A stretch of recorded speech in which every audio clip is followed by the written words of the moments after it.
Temos aqui 39, né? Mais 36 pessoas aí nos acompanhando por via remota. Bom dia a todos vocês. Professor, você fala como é que eu assusto menos o pessoal, tá? Se eu estiver muito perto, você me fala aqui, tá bom? Essa distância? Legal, então.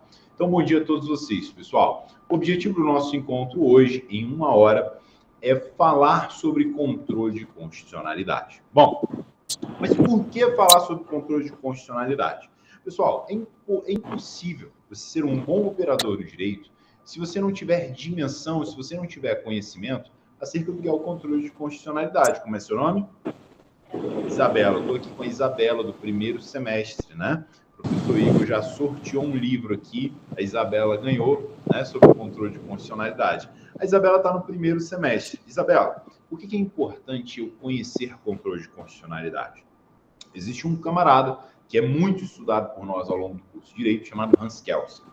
Esse camarada, ele tem por teoria mais famosa a ideia da hierarquização de normas, a hierarquia que existe entre normas. Certamente vocês já ouviram falar da pirâmide de Kelsen. O que a pirâmide de Kelsen estabelece? Todo ordenamento jurídico irradia da norma posta, conhecida como Constituição Federal. A gente não vai falar da norma suposta, não. Vamos ficar só na norma posta ali da Constituição Federal. Então, todo o nosso ordenamento jurídico, ele encontra ancoradouro na Constituição Federal, de forma que, quando houver algum ato normativo, alguma lei contrária à Constituição Federal, fatalmente esse ato será reconhecido como inconstitucional. Nayara, né? Ó, acertei agora, tá vendo? Nayara, veja só. A inconstitucionalidade, ela pode se dar por vício formal ou vício material. O que quer dizer isso? Quer dizer que uma lei... Carolina, né? Carolina, não. Esqueci o nome dela já. Começou. Isabela. Quer dizer, Isabela, que uma lei ela pode ser inconstitucional porque ela viola a forma que a Constituição estabelece. A Constituição, vocês vão estudar isso em processo legislativo, Almerinda, Aloysio, que está acompanhando aí, vocês já estudaram isso, né? No processo legislativo, nós temos as etapas necessárias a serem cumpridas para que um ato normativo seja criado. Tudo bom, doutora? Para que uma lei seja criada. Então, por exemplo, uma lei, né, um ato normativo, ela vai começar ali com um projeto de lei, na verdade, com uma iniciativa. Alguém tem que ter a iniciativa para elaborar o projeto de lei. Essa iniciativa ela é prevista na Constituição. Se, porventura, uma pessoa cria um projeto de lei, mas aquela pessoa não possui iniciativa para tratar daquela matéria, não possui iniciativa para criar aquele projeto de lei, nós temos uma inconstitucionalidade formal, um vício, um erro no processo legislativo. A inconstitucionalidade material, meu amigo Salgado, já é mais simples, né?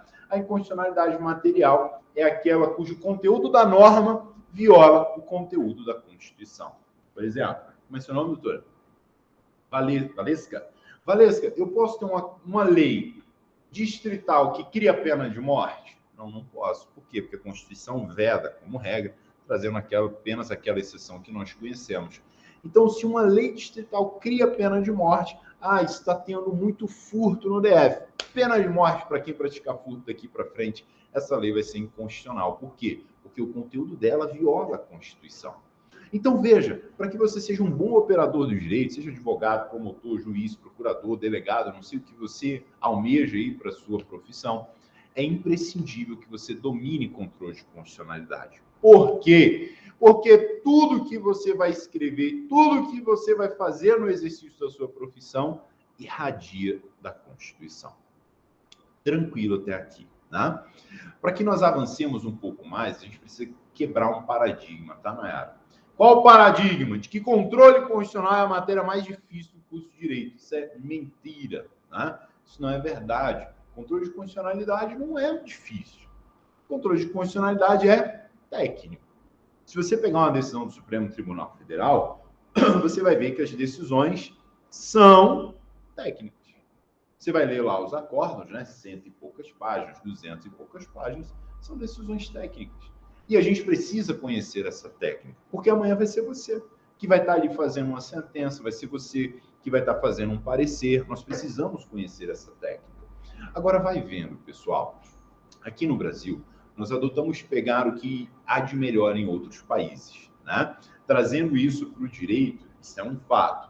Quantas teorias jurídicas que nós não pegamos de outros países, a gente combina, nós adotamos as teorias sincréticas, né? Aquelas que misturam os elementos de uma teoria e da outra. E aí, veja só, Isabela, aqui no Brasil nós pegamos 2 controles de constitucionalidade distintos. Nós pegamos o controle de constitucionalidade concentrado, também conhecido como austríaco, né? Que teve ali como expoente o próprio Hans Kelsen. E nós temos o controle difuso. O controle difuso, que também é conhecido como controle norte-americano. Pessoal que está me acompanhando aí na web, as palavras, né, elas têm um conteúdo semântico, né, elas têm um significado interessantíssimo. Vamos pensar no seguinte. Como é seu nome, doutora? Ela está concentrada. Mariana, vamos pensar no seguinte. Salgado, Nayara, a Júlia que está ali atrás, a Ingrid que está ali no canto, né? Vamos pensar no seguinte. Pensa no seguinte. Controle concentrado de um lado e controle difuso de outro. Vamos pensar em algumas características que distinguem esses controles. Bom, concentrado significa que eu concentro nas mãos de algumas pessoas. O controle concentrado, meus queridos, ele é feito por poucas pessoas. Quem são essas poucas pessoas? Supremo Tribunal Federal e tribunais de justiça. Essas são as pessoas, são os órgãos que possuem atribuição e competência para exercer o controle concentrado. Ponto. Do outro lado, nós temos o controle difuso, aspergido. O controle difuso estabelece que toda e qualquer pessoa, dentro da estrutura do judiciário, que exerça a jurisdição, tem poder e deve zelar pela Constituição. O que eu quero dizer é que é função de todo e qualquer juiz, de todo e qualquer magistrado, zelar pela Constituição. Isso aqui funciona lá, mestre? Você faça mesmo? Legal. O professor Igor é sempre tecnológico. Obrigado, professor. O professor Igor falou que vai sortear um livro também para o pessoal que está acompanhando aí a gente remotamente, né, professor Igor? Pessoal, vamos embora. Eu estou falando isso em nome dele, depois eu vou ter que embarcar com esses livros. Vamos lá, pessoal. Olhem só. O controle difuso, então, ele é exercido por todo e qualquer magistrado. Pensa o seguinte comigo, Isabela, Mariana. O juiz lá da Vara Criminal de Ceilândia, ele exerce controle de constitucionalidade difuso. Por quê? Porque ele tem a obrigação de cuidar da Constituição, de zelar da Constituição. Então, se eventualmente o juiz da Vara Criminal de Ceilândia, Salgado, Nayara, for sentenciar aplicando uma lei e observar que aquela lei é inconstitucional, ele já não vai aplicar a lei. Por quê? Porque ele tem dever de zelar pela Constituição. Se aquela lei é inconstitucional, ele não vai aplicar. Da mesma forma, o juiz da vara de família. Da mesma forma, o juiz da vara de falência. Todo juiz, independente da área, deve zelar pela Constituição. Mas não só os juízes de primeira instância, não só os juízes de piso, mas também o segundo grau, os tribunais de justiça, né? Seja uma turma civil, seja uma turma criminal, seja no âmbito do STJ, do TST, seja no âmbito do STF. Todos os magistrados, todos aqueles que exercem a jurisdição, devem preservar a Constituição. Essa é a perspectiva do controle difuso. Fácil até aqui, não é? Pois bem, meus amigos, se vocês procurarem no canal do YouTube de Direito, nós já fizemos algumas lives sobre controle de constitucionalidade. Se eu não me engano, uma live sobre ADI, se eu não me engano, uma outra live só sobre resolução de questões que já foram cobradas no exame de ordem. Hoje, então, o objetivo da nossa live é falar um pouquinho sobre controle difuso, adaptando, Isabela, para aquilo que vocês vão encontrar, seja em prova de concurso, seja em exame de ordem. Tá joia? Então, pessoal, tira da cabeça que controle de constitucionalidade é difícil, que não é, tá? Difícil, eu brinco, que é torcer pro Vasco, né? Aí é difícil, é só sofrimento, desilusão. Você é vascaíno, Maria? Palmeiras? Galera, né? Você quer ser feliz? Torce pro Flamengo, aí você vai ser feliz. Vamos lá. Olha aí, demais. Agora chegou o técnico novo, vai dar tudo certo, pessoal. Pessoal, vamos embora. Professor Igor, acho que... tem um passador aqui, eu fui lá, né? Eu compartilhei o material com o professor Igor, depois ele disponibiliza para vocês, tá bom? Já mandei no WhatsApp. O professor Igor é eficiente, ele disse que já mandou no WhatsApp. Professor, quem não está no WhatsApp, depois você compartilha o link aí no chat, que aí entra no grupo de WhatsApp. Desculpa a tosse, tá, pessoal? Bom, coloquei aí na tela alguns aspectos iniciais sobre controle difuso. Em regra, Os efeitos da decisão são retroativos e interpartes. Vejam, meus queridos, o controle difuso, ele é provocado por qualquer ação. Fala para mim aí, vocês estão acompanhando na internet, vocês estão aqui, fala uma ação de guarda compartilhada, né? Para discutir a guarda compartilhada. Uma ação de alimentos, uma ação de improbidade administrativa, uma ação civil pública, uma resposta à acusação penal, um recurso ordinário trabalhista. Veja, eu falei todas as áreas. O controle difuso ele é provocado em todas as áreas por meio de qualquer ação e deve ser exercido por qualquer juiz. Vamos pensar, por exemplo, em memoriais. Memoriais criminais, tá bom? Pessoal, eu posso suscitar o controle difuso em sede de memoriais? Posso. Vamos imaginar que o Ministério Público, nos memoriais dele, pediu a condenação da pessoa à pena de morte, porque existe uma lei que prevê a pena de morte. Eu, advogado de defesa, digo assim, não é possível a aplicação da lei tal suscitada pelo Ministério Público, porque essa lei padece de vício material de inconstitucionalidade. O conteúdo dessa lei contraria a Constituição. Eu posso fazer isso? Posso. Essa é a ideia do controle difuso. Agora vejam que curioso. No controle difuso, como eu tenho essas ações, normalmente a decisão vai valer somente para as partes. Por que eu disse normalmente? Porque existe hoje um avanço, né? Para alguns é considerado avanço, um avanço no controle de constitucionalidade, no sentido de que algumas decisões não valham somente para as partes. Por isso que eu coloquei aí embaixo. Excepcionalmente, a gente pode ter efeitos não retroativos, seria uma espécie de modulação dos efeitos, que se der tempo a gente fala hoje, que foi criado para o controle concentrado, mas vem sendo aplicado no controle difuso, e prospectivos ultra partes erga omnes. Vamos falar sobre isso também. O que eu quero que você guarde? Vamos sempre resumindo as coisas, tá? O controle difuso é exercido em qualquer esfera, civil, penal, trabalhista, administrativa, eleitoral, qualquer esfera, por qualquer juiz que exerça a jurisdição. Essa é a ideia do controle difuso. Por qual ação? Qualquer ação. De qualquer forma eu posso provocar o magistrado para exercer o controle difuso, para ele dizer que aquela norma é inconstitucional. Olha a diferença do controle concentrado. No controle concentrado, só STF, só TJ, e somente por meio de ações específicas, que são as ações de controle concentrado que vocês vão estudar lá na frente. Se já estudaram, vão revisitar aqui comigo, que é a ação direta de inconstitucionalidade, ação declaratória de constitucionalidade, ação direta de inconstitucionalidade por omissão, arguição de descumprimento de preceito fundamental. São ações específicas para provocar o STF ou o TJ acerca de inconstitucionalidade. Legal? Então, controle difuso, qualquer ação, qualquer juiz. Guarde essa ideia que, guardando essa ideia, você não vai errar na prova. Vamos embora. E, via de regra, eficácia interparte. Bom, a chave do controle difuso é a previsão constitucional do artigo que o professor Igor compartilhou aí com vocês, está na tela. Artigo 97. Leia em voz alta aí, você que está remotamente.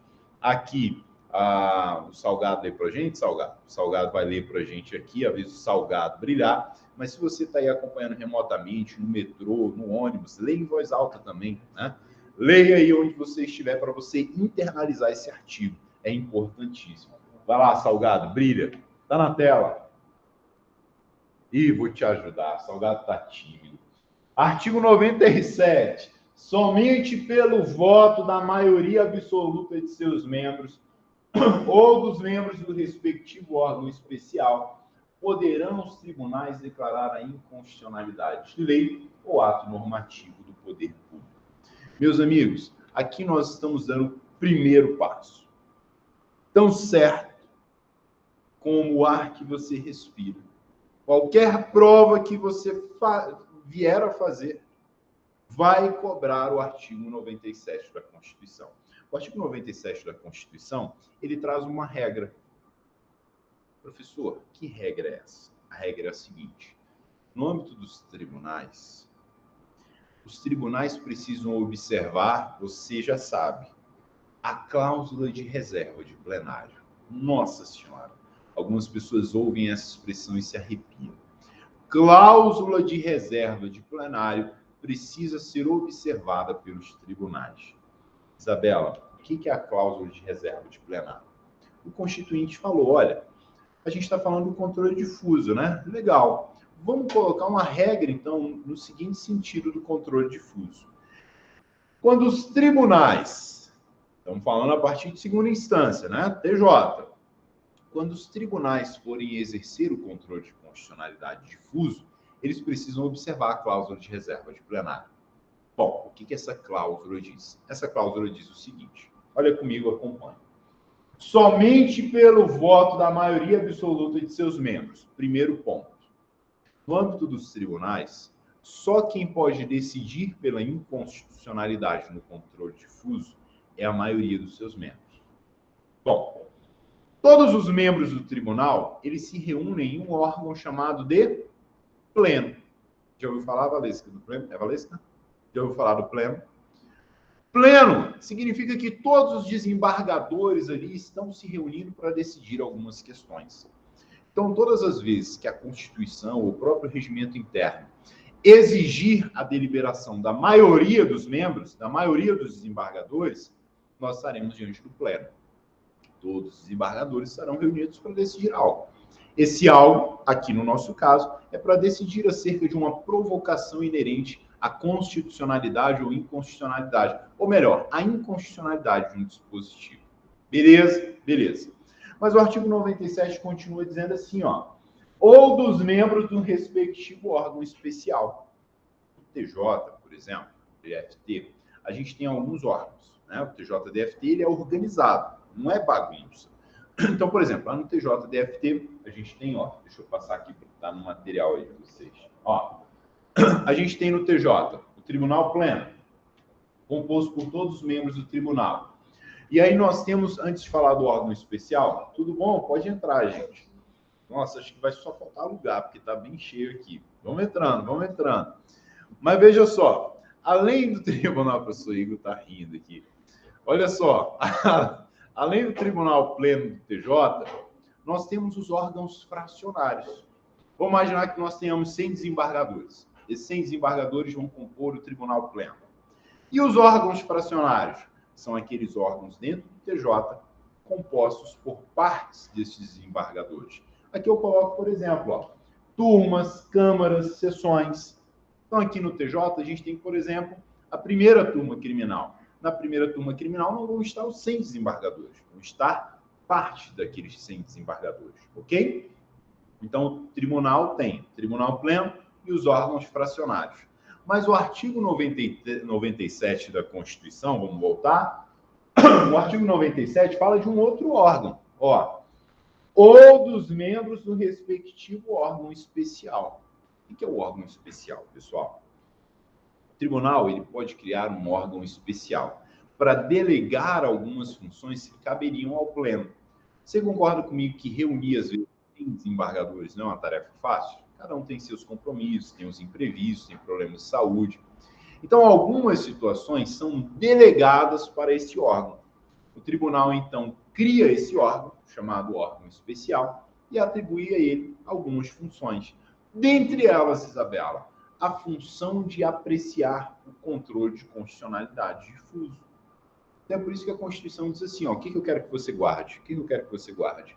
O controle de constitucionalidade difuso no âmbito dos tribunais, ele pode ser feito pelo Tribunal Pleno ou pelo órgão especial. Pronto. Primeira informação, tá? Bom, professor, segunda informação. Todo tribunal tem tribunal pleno? Sim, todo tribunal tem tribunal pleno. Todo tribunal tem órgão especial? Não, nem todo tribunal tem órgão especial. Olha o que diz o artigo 93. Opa, deixa eu voltar aqui. Artigo 93, inciso 11 da Constituição, sobre a criação de órgão especial. Olha aí. Nos tribunais com número superior a 25 julgadores, então preciso ter 25 desembargadores, poderá ser constituído órgão especial. Poderá, é uma faculdade, não é obrigação. Com o mínimo de 11 e o máximo de 25 membros para o exercício das atribuições administrativas e jurisdicionais delegadas da competência do Tribunal Pleno. provendo-se metade das vagas por antiguidade e outra metade por eleição pelo Tribunal Pleno. Pessoal, então já deu para pegar aqui que nem todo tribunal tem órgão especial, é uma faculdade, exigindo a Constituição que aquele tribunal tenha um mínimo de desembargadores. Legal. Vamos imaginar, então, que nós optemos por criar aquele órgão especial. Significa, então, que em todas as situações que houver controle de constitucionalidade difuso, quem vai resolver é esse órgão especial. Então, vamos resolver aqui as ideias. Eu quero que você guarde o controle difuso. Ele pode ser provocado por qualquer ação, em qualquer esfera do judiciário, e qualquer magistrado, qualquer membro que exerça jurisdição, tem o dever de zelar, de proteger a Constituição. Essa é a ideia do controle difuso. Posso provocar por qualquer ação, seja na esfera civil, trabalhista, penal, administrativa, empresarial, qualquer que seja. Bom, e aí nós começamos a falar de um instituto chamado cláusula de reserva de plenário. A Constituição diz assim: todo juiz tem o dever de proteger a Constituição. E se o tribunal for provocado para proteger a Constituição, esse tribunal precisa observar a cláusula de reserva de plenário. Significa que existe uma regra para que esse tribunal julgue se determinada norma é inconstitucional ou não. Legal? Qual é a regra? Só quem vai poder julgar vai ser o Tribunal Pleno ou órgão especial. Legal? Tribunal Pleno, todos os desembargadores, órgão especial poderá ser criado. Em sendo criado e o Tribunal Pleno delegando essa competência, o órgão especial vai julgar, então, o controle difuso. Agora, o que é interessante, pessoal? Agora o negócio vai ficar bom. O interessante... Deixa eu beber uma água aqui. O interessante é vocês visualizarem como é que, na prática, vai acontecer o julgamento no controle difuso, observando a cláusula de reserva de plenário. Se você entender esse esquema aqui, você vai acertar 90% das questões de controle difuso que caem na OAB. Vamos comigo. Preste atenção agora em tudo que eu vou dizer, porque eu vou explicando e vou dando algumas informações importantes, tá? Tá muito perto, professor? Não tá compartilhando lá, não? É para eu não aparecer mesmo? Pessoal, eu sou teimoso, eu vou aparecer. Pessoal, prestem atenção então nesse quadro que está aí disponível a vocês. Bom, eu coloquei no quadro. Vara criminal, juiz singular. Vamos imaginar que um processo comece na vara criminal perante o juiz singular. Escolha qualquer vara, qualquer estado, tá? Sei lá, primeira vara criminal é do Gama. Beleza? Beleza. O processo começou lá. Terminamos essa primeira fase com uma sentença. Dessa sentença cabe recurso? Dessa sentença cabe recurso? Cabe. Cabe apelação. Fizemos a apelação, então. Dentro desta apelação, nós suscitamos o que a doutrina chama incidente de inconstitucionalidade. Você pode encontrar assim, incidente de inconstitucionalidade, arguição de inconstitucionalidade, arguição de incidente de inconstitucionalidade. Quando você ouvir essa expressão, saiba que é controle difuso. Bom, meus queridos, vejam só, eu fiz a minha apelação. E um tópico da minha apelação é da inconstitucionalidade em sede de controle difuso, ou do incidente de inconstitucionalidade. Importante. Controle difuso é um controle incidental. Por que incidental, professor? Porque eu tenho um processo que está tramitando na vara de família, um processo que está tramitando na Justiça do Trabalho, qualquer que seja o processo. Dentro deste processo, surge uma questão de inconstitucionalidade. É diferente do controle concentrado. O controle concentrado tem uma ADI. Essa ADI serve tão somente para se discutir a inconstitucionalidade da lei. Então, beleza. Vamos lá, vamos avançar. Fiz a minha apelação. Minha apelação subiu para o TJ. Minha apelação tem um tópico lá dizendo do incidente de inconstitucionalidade. Na minha apelação, eu estou dizendo para o juiz assim, juiz, você não pode aplicar a pena de morte, porque essa lei é inconstitucional. Essa lei distrital que autoriza a pena de morte para quem pratica furto é inconstitucional. Eu fiz a minha apelação, expliquei, né? Por que há inconstitucionalidade? Veja, uma outra informação importante. Aqui eu estou dando informações que podem ser cobradas na OAB e em provas de alto nível, tá, pessoal? A inconstitucionalidade, ela não é o meu pedido. A inconstitucionalidade é a minha causa de pedido. Como assim, professor? Nessa minha apelação, que eu disse assim, juiz, você não pode condenar essa pessoa à morte, porque há uma inconstitucionalidade. Qual vai ser o meu pedido? O meu pedido é, não condene à morte. Absolva, não vai ser minha absolvição, mas vai ser, não aplique a pena de morte. Aplique outra pena, pena restritiva de direito, pena privativa de liberdade, mas não a pena de morte. Veja, o meu pedido não é reconheça a inconstitucionalidade. O meu pedido é não aplique a pena de morte. Qual é a causa de pedir? Por que eu consigo fazer esse pedido? Porque a causa de pedir é a lei utilizada pelo juiz é uma lei inconstitucional. Legal? Olha a diferença na ADI. Na ADI, que é uma ação direta de inconstitucionalidade, é uma ação que só existe para o reconhecimento da inconstitucionalidade. Na ADI, o meu pedido é reconheça a inconstitucionalidade. E a minha causa de pedir? Porque determinado dispositivo é inconstitucional. Isso pode cair na sua prova. No controle difuso, a inconstitucionalidade é causa de pedir e não o pedido. A inconstitucionalidade fundamenta o meu pedido, mas não é o pedido. Legal? Então, fiz a minha apelação lá com a arguição de inconstitucionalidade. Tem lá o tópicozinho, né, do incidente de inconstitucionalidade. O que vai acontecer? Nara quer fazer uma pergunta. Pergunte, Nara. O controle é de reconhecer e o incidental é o pedido. Veja só, tudo bom, Moisés? Veja só, Nara. É a lista, né? Aí, pessoal. Quem quiser ir passando a lista, tá? Pessoal, olha, a dúvida da Nayara é o seguinte. Eu vou escrever. Vou escrever aqui no quadro. Será que acho que subir a tela fica muito ruim, né? Vou escrever aqui, ó. Então, vamos lá. Controle difuso. Controle. De outra cor, né? Controle. Vermelho. O vermelho não aparece direito, né? Controle concentrado. Pensa o seguinte, controle difuso. Vamos lá. Todo e qualquer juiz. Controle concentrado. TJ, STF. Controle difuso. Toda e qualquer ação. Pode ser uma ação de família, uma ação de alimentos, né? Pode ser um processo em que está se discutindo uma sucessão, né? Pode ser o que mais? Falei, um processo que está se discutindo uma candidatura eleitoral, pode ser um processo trabalhista em que está se discutindo vínculo empregatício, qualquer ação.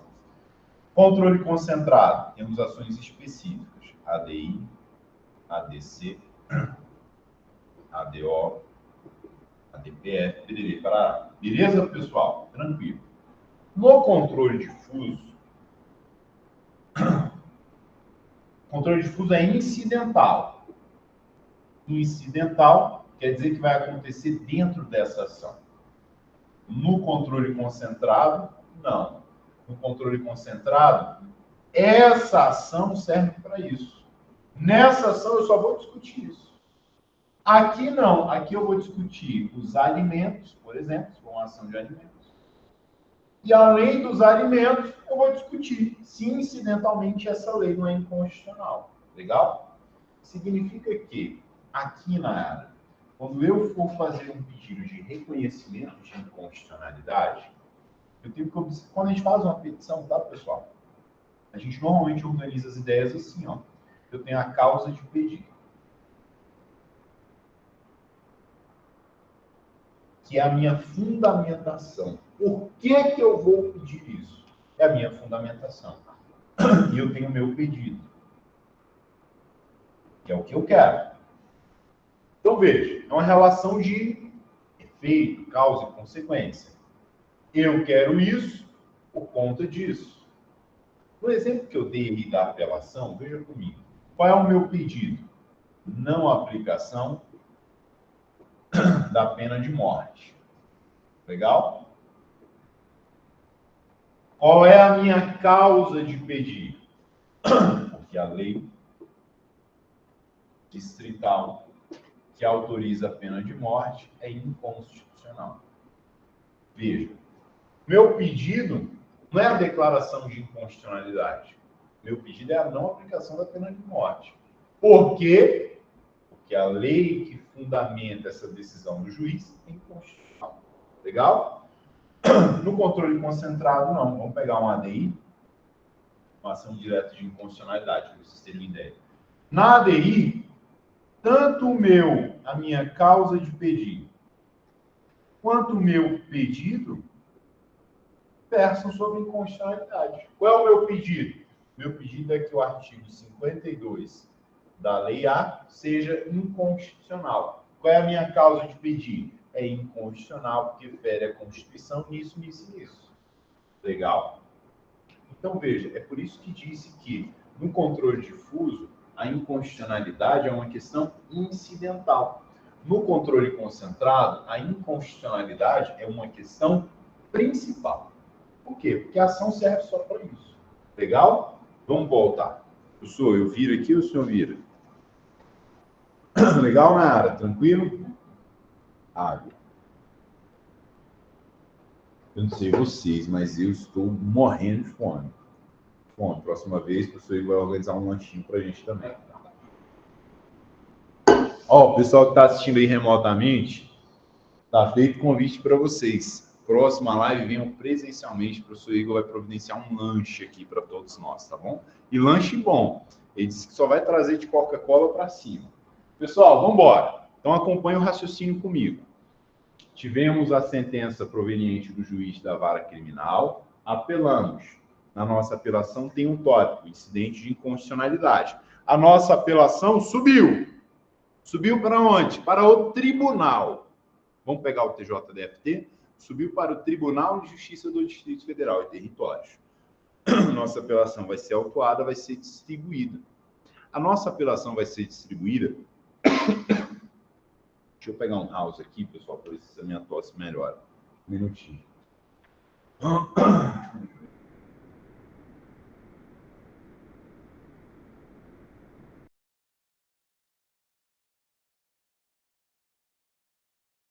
A nossa apelação, então, ela vai ser autuada e vai ser distribuída. Distribuída para quem? Se vocês aceitarem house, está aqui, pessoal, fica à vontade. Vai ser distribuída para quem? Para um órgão fracionário. Lembra que a gente falou dos órgãos fracionários agora há pouco? Aqui no âmbito do TJ, vamos imaginar, então, que a nossa apelação, ela subiu para uma turma criminal. Quando os processos eram físicos, era bem bacana, porque a gente enxergava isso literalmente, né? O processo saía daqui, eles colocavam uma capinha. Nossa, pessoas, às vezes eu me sinto velho contando essas histórias. Parece que eu estou lá na pré-história. Ah, eu apertei sem querer, eu acho. Antigamente, o processo tinha capinha laranja, né? O processo criminal tinha capinha laranja. Aí, quando a gente apelava, você está rindo, né, Mariana? Quando a gente apelava, eles colocavam uma capinha rosa e mandavam lá para o TJ. Literalmente, mandavam para lá. O processo ia para lá, né? Lá, o processo, então, ia parar em um órgão fracionário, em uma turma criminal. Primeira, segunda, terceira turma criminal. Quando chegava lá na turma criminal, ele era distribuído para uma turma e lá era sorteado um relator. Legal? Que era o desembargador relator que ia ficar ali responsável por aquela apelação. Acompanhe o raciocínio comigo, então, pessoal. Olha aí na tela. O processo, então, foi autuado e foi distribuído com a minha apelação e foi parar no órgão fracionário. Bom, quando os desembargadores olham a minha apelação, eles falam assim, nossa, o advogado suscitou um incidente de inconstitucionalidade. Nossa, nós precisamos agora tomar duas decisões, ou melhor, uma decisão em face de duas opções. Quais são as duas opções que os desembargadores lá do órgão fracionário têm quando eles olham a minha apelação com incidente de inconstitucionalidade? Eles vão olhar e vão falar assim, bom, olha aí do lado direito, rejeitam a arguição, eles podem dizer assim, nossa, esse advogado se esforçou muito, mas esse incidente de inconstitucionalidade não merece prosperar. Ele não tem o mínimo de dúvida, ele nem gera dúvida em nós. Então, esse incidente ele vai ser rejeitado. Uma vez que o incidente tenha sido rejeitado, o que os desembargadores vão fazer? Vão julgar a minha apelação. Rejeitou o incidente, continua o julgamento, e aí eles vão julgar a minha apelação, ok? Essa é a primeira opção. Qual é a segunda opção? Eles olham o meu incidente e falam assim, nossa, esse advogado suscitou um incidente. Esse incidente é interessante. Nós precisamos deliberar. Nós precisamos discutir sobre esse incidente. Aí algum desembargador levanta a mão e fala assim, nossa, mas existe a cláusula de reserva de plenário.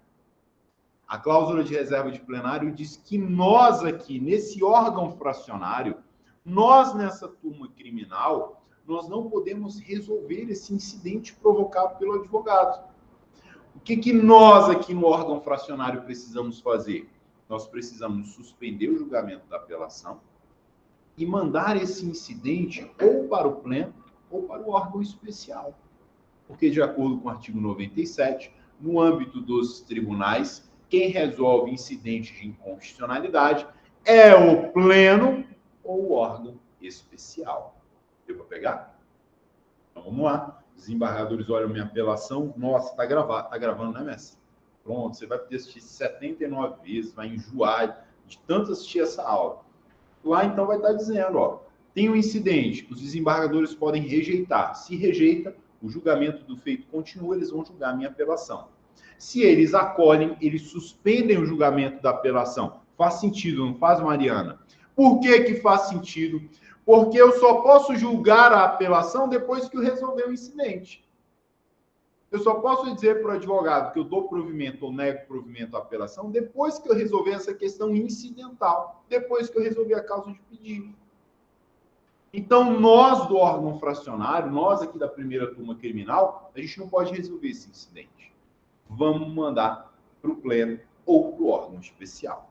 Legal, acompanhe aí na tela, pessoal. Então, ó, acolhem a arguição, suspendem o julgamento. Tranquilo? Bom, suspendeu o julgamento, mandou o incidente lá para o pleno, lá para o órgão especial. Beleza. O pleno ou órgão especial, então, eles vão ter que resolver o incidente. Eles vão ter que dizer, poxa, esse advogado está com razão. Essa lei que estabeleceu a pena de morte é inconstitucional. Ou então, não, esse advogado não está com a razão. Não é uma lei inconstitucional.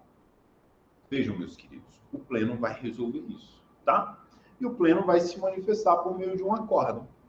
Então, o pleno ou órgão especial, tá? Então, o pleno ou órgão especial resolveram o incidente, julgaram o incidente. E aí foi lá publicado o acórdão. Esse acórdão volta para o órgão fracionário. Esse acórdão volta para a turma criminal. Por que volta para a turma criminal? Porque a turma criminal ela tem que julgar a minha apelação.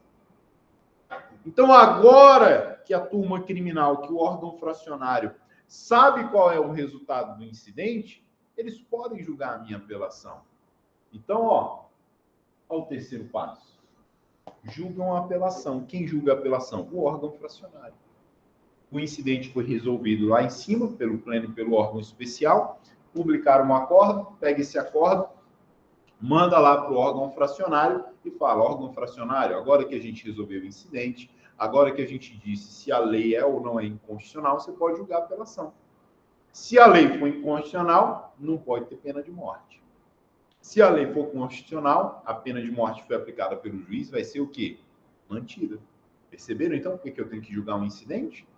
Só depois que eu digo se a lei que autorizou a pena de morte é constitucional ou inconstitucional, que eu vou poder dizer se a sentença tem que ser mantida ou reformada.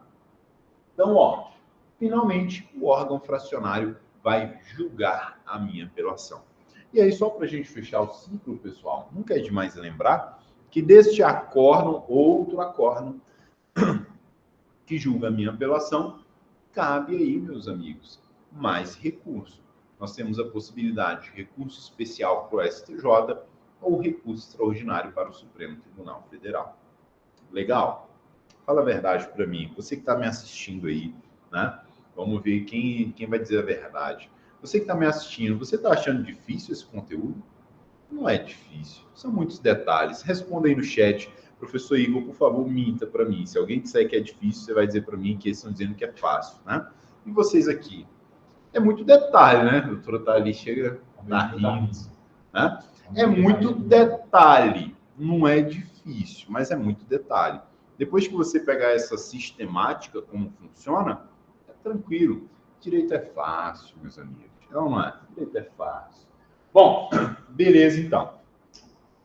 O que eu preciso que você aprenda até aqui é isso. Existem algumas observações que eu preciso fazer que vão cair na sua prova. Ó, o pessoal tá rindo aqui, mais ou menos. É fácil, acredite em mim, pessoal. É fácil. Não tá fácil, Mariana? Mariana falou que pode até cobrar na prova dela que ela vai acertar tudo. Pessoal, o que eu preciso agora?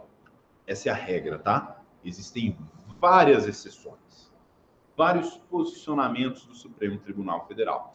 Bom, até agora é tranquilo, por quê? Porque a gente só estudou o que está na lei, o que está na Constituição. O que às vezes os alunos acham que é mais difícil é porque o controle de constitucionalidade difuso, ele é muito, em grande medida, uma construção jurisprudencial. Então a gente vai agora analisar alguns julgados que são cobrados em prova, tá? Por exemplo, vamos aqui primeiro julgado. Deixa eu passar aqui. Vamos embora. Ó, e ainda tem a súmula vinculante 10. Antes da gente falar dos julgados, vamos falar dessa súmula. Professor, se cair controle de constitucionalidade na minha prova, difuso, o que vai cair? Com certeza, cláusula de reserva de plenário, você tem que saber aquele esquema lá. O examinador conta uma historinha para você, né? Houve um incidente de inconstitucionalidade, aí foi parar lá na turma criminal, na Câmara Criminal. Aí ele traz as opções, dizendo o que pode ser feito. A Câmara pode aceitar o incidente e julgar. Ou a Câmara pode aceitar o incidente e não julgar e mandar para o Tribunal Pleno. Então, ele vai te dando as opções. Por isso que é importante você ter memorizado esse quadrinho que a gente trabalhou. Mas, além da cláusula de reserva de plenário, a literalidade do artigo 97 da Constituição, certamente vai cair a súmula vinculante 10. Com certeza vai cair. O que diz a súmula vinculante 10?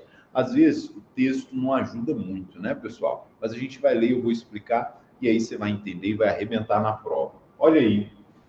Súmula vinculante 10. Viola a cláusula de reserva de plenário a decisão de órgão fracionário do tribunal que, embora não declare expressamente a inconstitucionalidade de lei ou ato normativo do poder público, afasta sua incidência no todo ou em parte. Professor, como é que isso vai cair na minha prova? Cópia. Cópia, a literalidade. Vai cair a cópia, tá? O examinador, eu nunca vi uma questão em que o examinador quer que você entenda essa súmula para aplicar um caso concreto. Normalmente ele coloca cópia da súmula, texto integral da súmula. O professor tem que memorizar? Certamente. Não vou falar decorar, que decorar é uma palavra muito forte, né, professor? Tem que memorizar, né? Olha aí, né?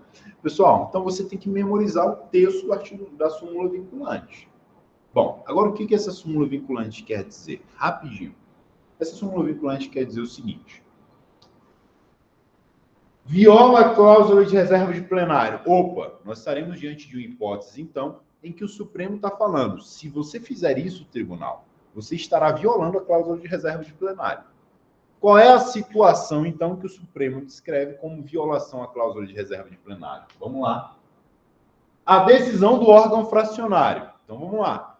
Lembra? TJ, pleno, órgão especial e órgão fracionário. Lembrou? Então, todas as vezes que o órgão fracionário fizer isso que nós vamos ler agora, ele está violando a cláusula de reserva de plenário. Significa que o órgão fracionário não pode fazer isso. O que ele não pode? Olha aí na tela. Direito é fácil. Embora não declare expressamente a inconstitucionalidade de lei ou ato normativo do poder público, afasta sua incidência no todo em parte. O Supremo está dizendo assim, olha, órgão fracionário, parabéns. Você já sabe que você não pode resolver incidente de inconstitucionalidade.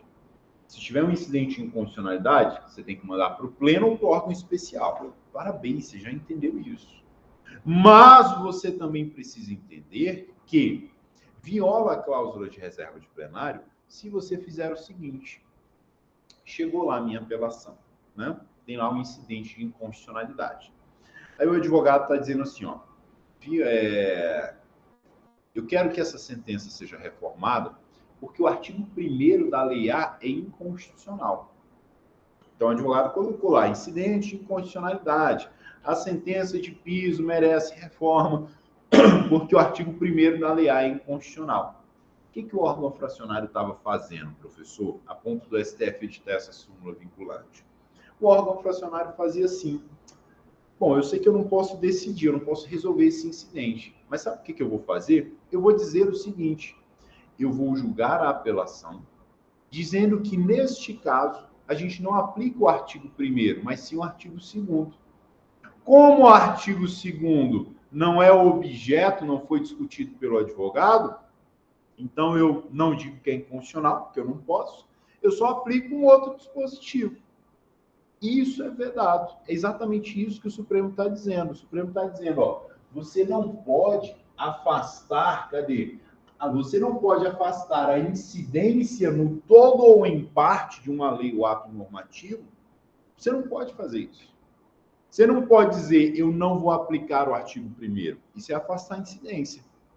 Se houve um incidente de inconstitucionalidade, esse incidente tem que ser apreciado, ainda que seja rejeitado. Tranquilo, pessoal?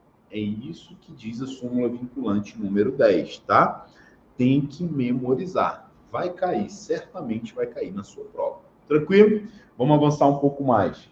Vamos ver aqui que horas são para a gente controlar bem nosso tempo. Vai dar meio-dia já. O pessoal aqui já está com fome. Vamos lá, mais um pouquinho, mais um pouquinho. Cadê? Aqui é um julgado, né? É pacífica a jurisprudência. Agora vamos ter vários julgados, como eu falei para vocês.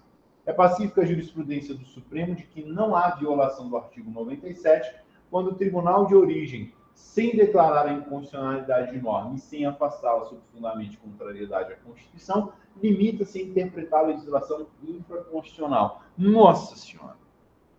Pessoal, isso aqui vai cair na sua prova também. Nossa, professor, agora tudo vai cair na minha prova? É mais ou menos por aí. Veja o que o Supremo falou. O Supremo falou, cuidado, porque órgão fracionário você pode, olha, agora você pode. Órgão fracionário você pode fazer o seguinte, e esse seguinte não viola a cláusula de reserva de plenário. O que o órgão fracionário pode?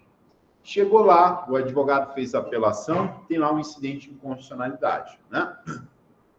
O órgão fracionário, a gente viu que ele não pode afastar a norma que está sendo questionada, né? Mas o órgão fracionário pode dizer o seguinte, a interpretação que o advogado está dando é uma interpretação que leva a crer que aquela norma é inconstitucional. Mas eu vou adotar outra interpretação. O que o Supremo está falando aqui nesse julgado é o seguinte, que o órgão fracionário ele pode aplicar outra interpretação que não aquela que leva à inconstitucionalidade. Isso não viola a cláusula de reserva de plenário. Vamos ler de novo para fechar o raciocínio. Olha aí na tela. Não há violação do artigo 97 da Constituição quando o tribunal de origem, sem declarar a inconstitucionalidade, que não pode declarar, né? Sem declarar a inconstitucionalidade e sem afastá-lo, também não pode afastar, viola a súmula vinculante 10, limita-se, olha agora, limita-se a interpretar a legislação infraconstitucional e a aplicá-la no caso concreto. Então, essa interpretação, essa sim, ela é possível. Tá joia, pessoal? Pessoal, mais um e aí a gente termina, tá? Cadê que mais? Isso aqui é interessante também. Essa corte, no julgamento da DI 2, decidiu que o exame de compatibilidade de legislação pré-constitucional com a nova carta não se confunde com a declaração de constitucionalidade ou inconstitucionalidade, pois se traduz em juízo de recepção ou não recepção, razão pela qual não se vislumbra alegada ofensa ao artigo 97. Veja só, o STF falou o seguinte, para que eu fale em inconstitucionalidade, eu preciso ter uma palavra. Essa palavra maravilhosa chama-se contemporaneidade. Eu só posso dizer que uma norma é inconstitucional se ela foi produzida sob a égide da Constituição de 88. Vou me fazer mais claro. Não podem, é isso que vai cair na sua prova. Olha aí, você que está acompanhando ainda, firme no ambiente remoto. Não podem sofrer controle de constitucionalidade. Aquelas normas que são anteriores à Constituição de 88. As normas que são anteriores à Constituição de 88, elas não podem sofrer controle de constitucionalidade difuso. Essas normas, elas não sofrem juízo de constitucionalidade. Essas normas sofrem juízo de recepção ou não recepção. Legal? Então, se disser lá que a norma anterior à Constituição foi reconhecida como inconstitucional pelo tribunal em sede de controle difuso, opa, está errado. Porque norma anterior à Constituição, ela vai sofrer um juízo de recepção ou não recepção, que é diferente de juízo de inconstitucionalidade. Eu até poderia explicar para vocês o raciocínio que há por trás disso, né? Direito é fácil porque é lógica, existe um raciocínio por trás dessa decisão. Mas agora, infelizmente, não dá tempo, né? Por conta do nosso horário avançado. Eu tenho algumas audiências agora à tarde e eu tenho certeza que vocês também têm compromisso. Então, vou deixar um beijo enorme para todos vocês que vieram prestigiar presencialmente e um beijo grande para todos vocês que estão aí no ambiente remoto, tá joia? Se vocês quiserem depois, né? Manda aí no chat se vocês querem que faça uma outra live de continuação, porque tem muita coisa ainda para a gente conversar sobre controle difuso, tá? Manda aí no chat, queremos a continuação, né? Desde que o professor Igor passe um lanche para gente. Legal, pessoal? Então, um beijo enorme para todos. Obrigado, professor Igor. O professor Igor vai disponibilizar o material. Até mais, gente. Boa semana. Bom feriado.